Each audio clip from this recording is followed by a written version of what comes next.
Ya, ketika Gubernur Mangkir urus banjir menjadi tema kita pada malam ini di Indonesia Bicara. Tadi sudah ada paket pembuka terkait yang akan kita bahas bagaimana sebenarnya koordinasi antara Pemda dan juga pemerintah pusat. Karena kalau kita bicara DKI ini bersentuhan langsung dengan wilayah-wilayah seperti tadi ada Bekasi, kalau Jawa Barat, lalu Banten juga Tangerang dan tentunya ibu kota sendiri. Dan kalau ibu kota memang wewenangnya ini luar biasa, ada dua yang memang bertanggung jawab yaitu pemerintah pusat dan juga Pemda DKI. Nah, ini kemarin ada rapat seperti itu, tapi semuanya tidak hadir dari perwakilan Pemda yang diundang seperti itu dengan alasan masing-masing.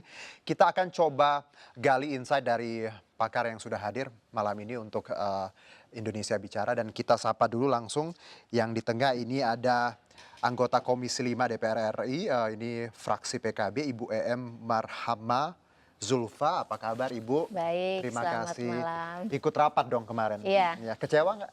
Ya kecewa sih, Kecewa. kita cuma Nanti saya absen tanya doang lagi habis deh gitu kalau kan kecewanya bubar. seperti apa. Saya juga Belum sempat. ngikutin kemarin ya. Iya. Memang rapat sempat ada interupsi segala Iya. macam, sempat mulai walaupun Iya. beberapa menit saja lalu. Karena ini memang usulan dari semua anggota Betul sekali. Komisi Karena 5. kan kita bicara koordinasi ya Bu Em. Iya. Ya di sebelah Bu Em ada Pak Trubus Rahardiansyah, ini analis kebijakan publik. Apa kabar Pak? Saya dengar kebanjiran juga. Kebanjiran. Di mana tinggalnya Pak? Tinggal di Pulau Gebang. Aduh Pak. Kan apa dekat. Tapi bisa sampai. Berapa Dua banjirnya kali. kemarin? Seberapa tinggi? Tinggi lumayan Mas, sampai sedengkul yang masuk ke Aduh, rumah. Pak. Ya, sabar Pak ya, semua warga Jakarta memang harus banyak bersabar ya. Dan kalau kita bicara terkait Jakarta juga ada daerah-daerah yang bersinggungan dengan ibu kota, kita juga terhubung ini dengan Bapak Rahmat Effendi, Wali Kota Bekasi melalui sambungan telepon. Pak Rahmat. Halo Pak Rahmat. Ya, selamat malam. Iya, selamat malam. Saya Herjuno Pak dari Indonesia Ya. Bicara. Ya, terima kasih sudah bergabung Pak. Kondisi masyarakat yang terdampak banjir di Bekasi untuk saat ini, update-nya seperti apa Pak? Untuk yang banjir kali ini memang berbeda dengan banjir tanggal 1 dan tanggal 2. Baik. Kalau yang sekarang ini yang kena adalah yang di kontur topografi, bukan di daerah aliran sungai. Walaupun daerah aliran sungai kemarin hampir mencapai titik kulminasi. Oke, jadi ini bukan di daerah aliran sungai untuk yang kali ini? Yang kali ini rata-rata pada daerah yang punya tekanan rendah ya, Baik. sehingga air mengalir pada posisi itu. Oke, Pak, selain kontur tadi yang rendah, apakah ini juga disebabkan ada hal lain seperti drainase atau hal-hal penyebab lain? Yang paling sulit di kota ya, tentunya di daerah-daerah di kota, itu adalah law enforcement terhadap penyempitan drainase yang sekarang Baik. ini warga masyarakat ya perlu law enforcement memang yang sangat keras. Oke, lalu kalau bicara penanganan sendiri Pak, ini kan katanya tadi bukan di daerah, walaupun yang di sekitaran sungai juga yang terdampak tapi tidak signifikan, tapi ini yang wilayah yang konturnya rendah tadi. Penanganannya seperti apa? Dari Satu-satunya jalan, perbanyak polder atau embung ya, Baik. terus perbaikan drainase, sedimentasi, dan yang sekarang ini dipersempit oleh keberadaan warga maupun juga pengusaha, Baik. dikembalikan kepada fungsinya. Baik, Pak Rahmat, kalau kita bicara koordinasi, Anda sendiri sudah berkoordinasi dengan pemerintah Provinsi Jawa Barat, seperti apa mungkin?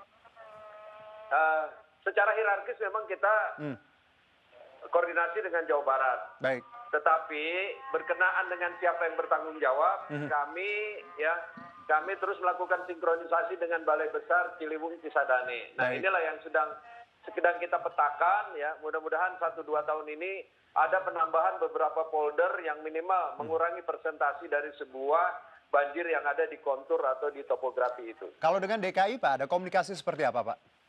DKI kita sangat mudah. Bahkan kemarin pada saat kita dipanggil Presiden, di hadapan Pak Gubernur, Presiden menyampaikan Baik. untuk membantu wilayah-wilayah yang berhimpitan dengan DKI. Oke, lalu kita tahu bahwa Maret ini puncak hujan dan semuanya memang harus siaga lagi karena kita belum tahu bagaimana ke depannya karena 2 bulan ini saja banjir beberapa kali di wilayah DKI dan juga tentunya Bekasi.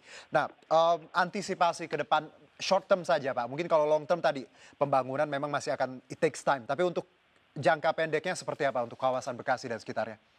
Kami ini yang di topografi yang sudah punya folder tentunya memaksimalkan peran pompa-pompa dan Oke. drainase-drainase yang sekarang ini ya terhimpit oleh perilaku dan budaya membuang sampah yang tidak pada tempatnya. Ini kami lakukan bersama dengan warga.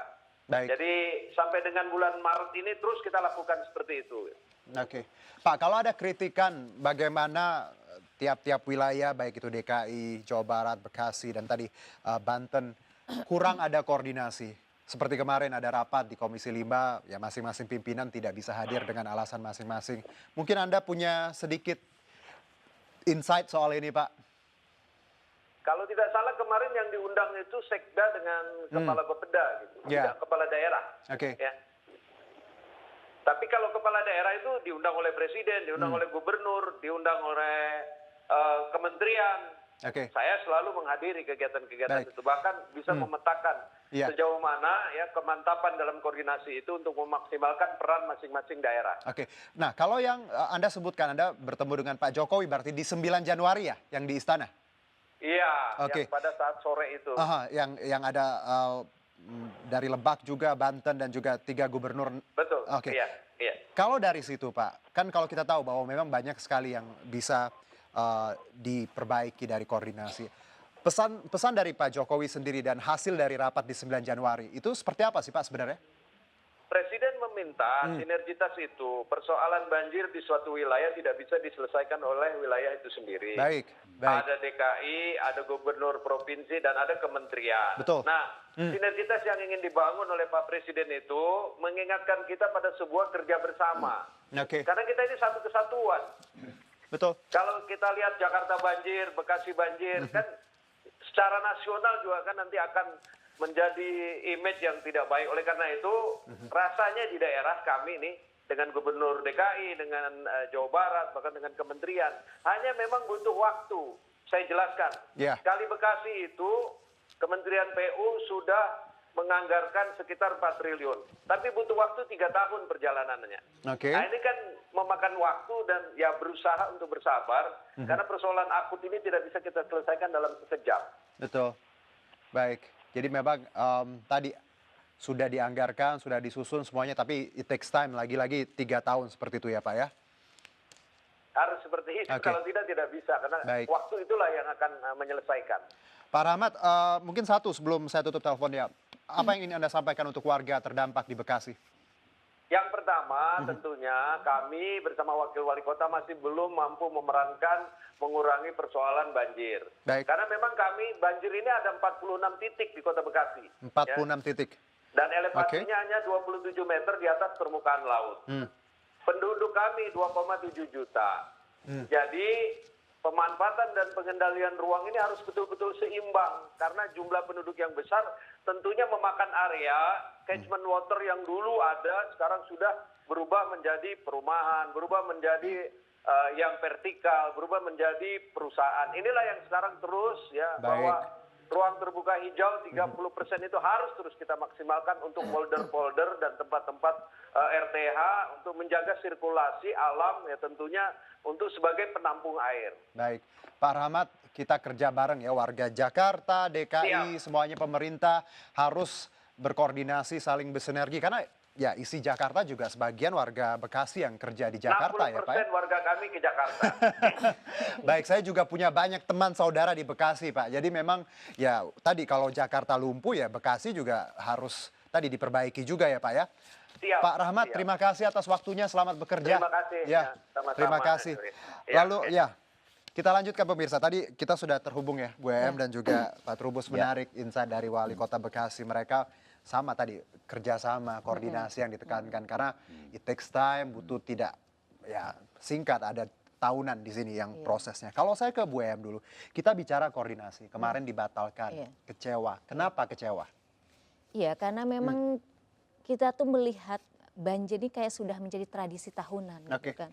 Kalau menjadi tradisi tahunan, harusnya kan ketika masa kemarau, ini kan harus ada solusi. Kalau misalkan terus-terusan, artinya kan kita tidak belajar, gitu Oke, kan, oke. dari kejadian yang awal. Padahal kalau kita misalkan mau contoh misalkan Belanda saja yang dataran Ya. daratanya lebih Rendah rendah dari daripada laut, dia Ya, bisa gitu. oke. Dan saya kira di Indonesia pun di PUPR juga banyak yang lulusan sana yang Ya. memang juga punya ilmu, punya Oke. untuk menangani itu. Tetapi yang saya amati dari televisi ya, dari media kan saling menyalahkan. Kurang koordinasi antara pemerintahan provinsi dengan pusat. Jadi seperti itu. Itu kenapa harus ada rapat kemarin biar semuanya ketemu, Biar semua komunikasi. ketemu, ngomong bareng, dan kita tidak boleh saling menyalahkan. Misalkan Gubernur DKI bilang kita solusinya naturalisasi. Oke, naturalisasi lakukan, bikin biopolis sebanyaknya. Tetapi misalkan usulan yang dari Kementerian PUPR normalisasi sungai itu juga dilakukan. Misalkan itu juga perlu dianggarkan. Karena kan ini kayak kementerian dari pusat kita sudah menganggarkan, ya kita menyetujui anggarannya, terus kemudian akhirnya itu tidak bisa terserap hanya gara-gara misalkan pemerintahan provinsinya tidak ikut membantu masalah pembebasan lahan dan lain sebagainya, kan terhambat. Logikanya bagaimana normalisasi kalau lahannya aja tidak dibebaskan gitu Nah, kan. Anggarannya pun saya dengar hampir tidak ada, kalaupun ada kecil. Nah, tapi sebelum ke situ, Bu, kalau bicara kemarin, kan walaupun tidak hadir Pak RK katanya lagi di luar negeri, Pak Anies lagi sibuk di bawah, seperti lagi turun ke jalan, lalu Pak Wahidin kita juga belum. Kan masing-masing mengirimkan perwakilan. Tidak cukup. Tidak cukup, karena apa? Ini kan sebenarnya sebelum ini adalah rapat akumulasi dari berbagai rapat-rapat yang kita lakukan terkait banjir. Jadi mau nggak mau harus hadir kepala daerah. Harus hadir kepala daerah, pemegang kebijakan. Ini kan kita harus oleh sistem nih penyelesaiannya. Yang memegang tombol sistem itu ada kepala daerah. Bukan yang perwakilan tadi. Bukan perwakilan. Yang perwakilan itu cuma menerima perintah. Dan kita juga kan udah sering menerima audensi dari DPRD Provinsi Jawa Barat. Juga mengeluhkan masalah banjir, penanganan dan lain sebagainya. Saya kira ini tuh sudah memang menjadi isu yang umum yang semuanya sudah merasa kesel, tidak ingin menjadi tradisi rutinan gitu kan, seperti halnya mudik tradisi gitu kan, seperti itu. Nah saya ke Pak Trubus. Pak, kalau bicara 2 bulan pertama 2020 ini berat sekali untuk ibu kota dan sekitarnya. Anda melihat penanganan banjir ini ya kita nggak bisa nyalain siapa-siapa ya. Semuanya juga punya tanggung jawab, baik itu 3 wilayah tadi dan juga pemerintah pusat. Tapi Anda melihatnya apa yang salah di sini, penanganan koordinasi kah atau memang tadi drainase kita ya memang fasilitas memang tidak memadai? Jadi kalau kita orang kebijakan publik itu bisa dilihat dari koordinasinya. Jadi koordinasi selama ini memang lemah. Artinya kita menyambung Ibu tadi. Sebelum ini kan ada masa kemarau panjang. Belum pernah kok misalnya tidak pemimpin itu duduk ngopi-ngopi misalnya menanti banjir. Kenapa nggak pas kemarau gitu baru setelah ada banjir baru mereka ngumpul-ngumpul. Presiden pun baru bertindak setelah ada banjir. Ya kan? Artinya kalau memang ini sebenarnya sebelum itu kenapa nggak dilakukan? Nah, ini yang pertama. Padahal yang kedua, banjir ini kan sudah terjadi berkali-kali sebelumnya. Artinya tahun-tahun sebelum sudah ada. Yang kedua adalah ada persoalan bagaimana kemudian banjir ini malah diarahkan ke ini politis gitu. Jadi harusnya publik ini diberikan satu penanganan yang bersama-sama kan. Artinya apa? Ketika itu banjir ada, satu misalnya ya masalah drainasenya dibenerin, kemudian saluran-saluran dibenerin, kemudian itu 13 sungai itu harus dikeruk semua itu. Anda lihat misalnya nih ya, kalau Anda ke Jati Padang, itu Pak Gubernur itu benar kami ya, itu ke Jati Padang sejak tahun 2017. Nggak pernah sampai hari ini dieksekusi juga enggak. Dia cuma ke sana lagi, akhirnya jebol. Mulai itu kemarin di Jati Padang tadi kemarin jebol. Itu udah nggak ada ini lagi. Itu sama. Tanggulnya jebol itu. Tanggulnya jebol, nggak ada ini. Terus kita misalnya mengenai Sodetan. Sodetan itu sudah ada Pergub 2016. Tidak pernah diselesaikan sampai hari ini, alasan harga lah, alasan apa. Padahal kalau memang itu harga yang menjadi alasan, berarti selama pembangunan baik jalan tol yang membebaskan tanah begitu banyak, itu berarti nggak jalan dong. Ini kan berarti apa? Kemauan politik. Kemauan politik kalau untuk ini. Anggaran ada, ya kan? Infrastrukturnya ada, semua prasarana-prasarana ada. Ini semuanya karena ketidakmauan untuk menyelesaikan itu semua. Akhirnya publik lah yang dirugikan, masyarakat. Kan gitu. Kita jeda dulu Bapak Ibu ya. Jadi walaupun beda platform, tolong disingkirkan dulu egonya. Banjir dulu deh. Karena kan tadi karena beda partai, beda ini, jadi Pak ya. Kita akan jeda dulu, tetap bersama kami di Indonesia Bicara.